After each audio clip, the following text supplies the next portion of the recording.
There's a kind of story that isn't meant to be watched. It's meant to be held up against your own life.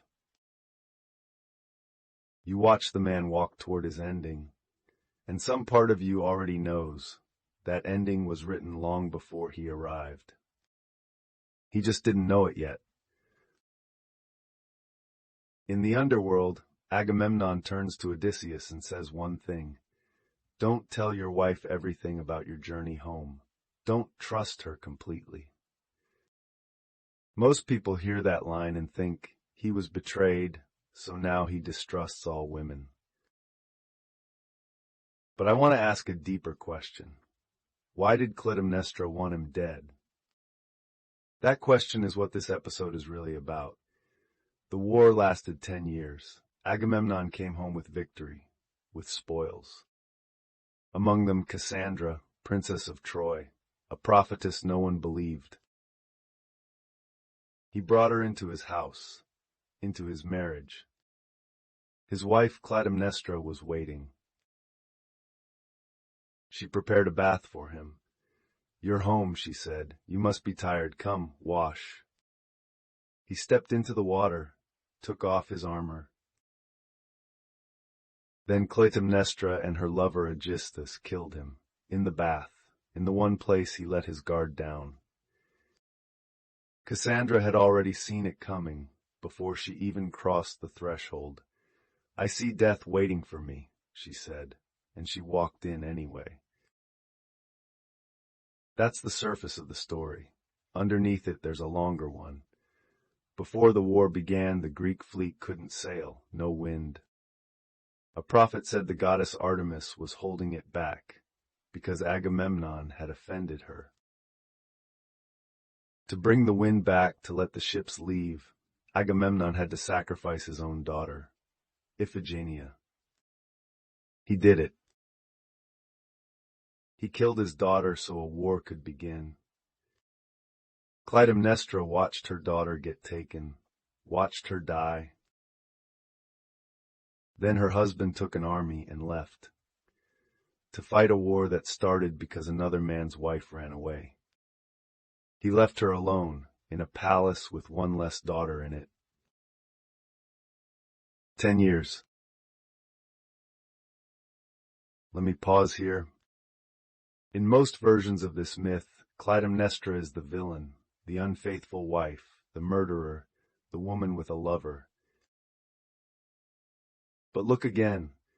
Her daughter was killed by her husband. He ended their child's life for a war, then disappeared for a decade. He came home with another woman. And we call her the villain. I'm not saying murder is right. I'm saying when we only look at what she did and never at what she survived, we're only seeing half the story. For 10 years she carried grief no one acknowledged, anger no one named, a question she could never say out loud. Was my daughter worth it? Was his war worth it? Was I? No one ever answered her.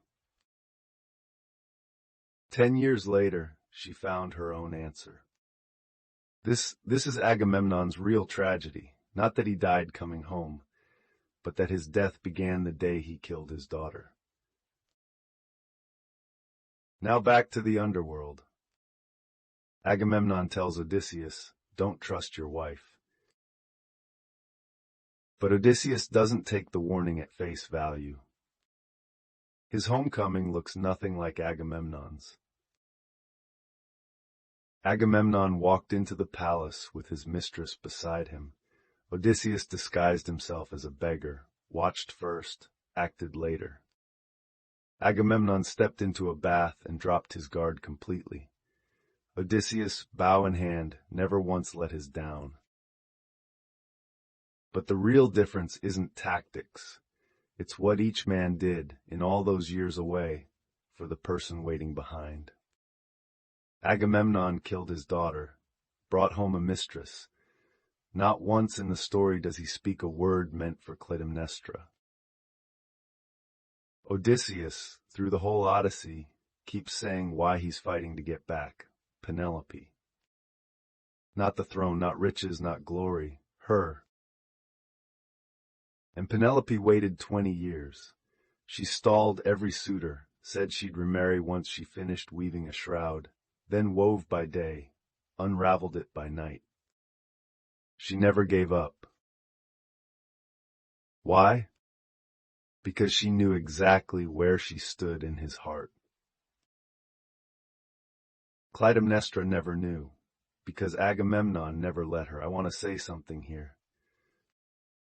Most relationships don't collapse because of one big event. Not an affair, not a fight, not one cruel sentence. They collapse because someone slowly over time starts to feel, I don't matter to him. That feeling is quiet. It doesn't explode. It doesn't argue. It just, day by day, pulls a person's heart out of the relationship. One day you turn around and they're gone. Not physically, just gone. Agamemnon came home thinking his house was still there, waiting. He had no idea Clytemnestra's heart had left years ago. That absence didn't happen in a day. It was 10 years of nobody asking, are you okay? Piling up, one silence at a time. Then the king walked into the bath, took off his armor, thought finally he could rest. He had no idea. His rest was already gone. Here's something that might be uncomfortable. You think Agamemnon's tragedy is that he met a cruel woman. That's not it. His tragedy is this. He spent his whole life fighting enemies outside his walls and never spent a single day truly seeing the person closest to him. Clytemnestra wasn't born to kill him. She became, slowly, through years of neglect, the woman who could. Agamemnon built her, piece by piece, with his absence, with his daughter's death, with Cassandra walked through his own front door. And then he says, don't trust women. But the real question was never about trust. It was, did you ever make her feel worthy of being trusted? Agamemnon gave Odysseus a warning. Odysseus heard it, but not the way Agamemnon meant it. Agamemnon said, don't trust your wife. Odysseus may have heard something else. Don't let your wife become that woman. Those two sentences are worlds apart. One puts the blame on someone else, the other puts it on yourself. Odysseus made it home. Penelope was there waiting. Not because she was better than Clytemnestra, but because Odysseus gave her a reason worth waiting for. Agamemnon never did. So what does this have to do with you?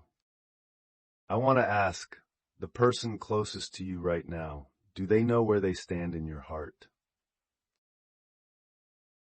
Not whether you know it, whether they know it. Because so often we assume, of course I care about them, but what they feel is something else entirely. Agamemnon probably thought he cared about Clytemnestra too, but what she felt was, my daughter's life mattered less than a war. My 10 years mattered less than the woman he brought home. That feeling never needs to be spoken. Feelings speak for themselves. And when it builds long enough, it will speak in a way that catches you completely off guard.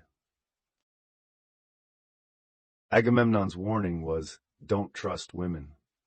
But what he really left behind was another warning. Don't wait until you need her most to discover she already left. Because the world is never quite what you think it is. Woo Talks World. Until next time, full script,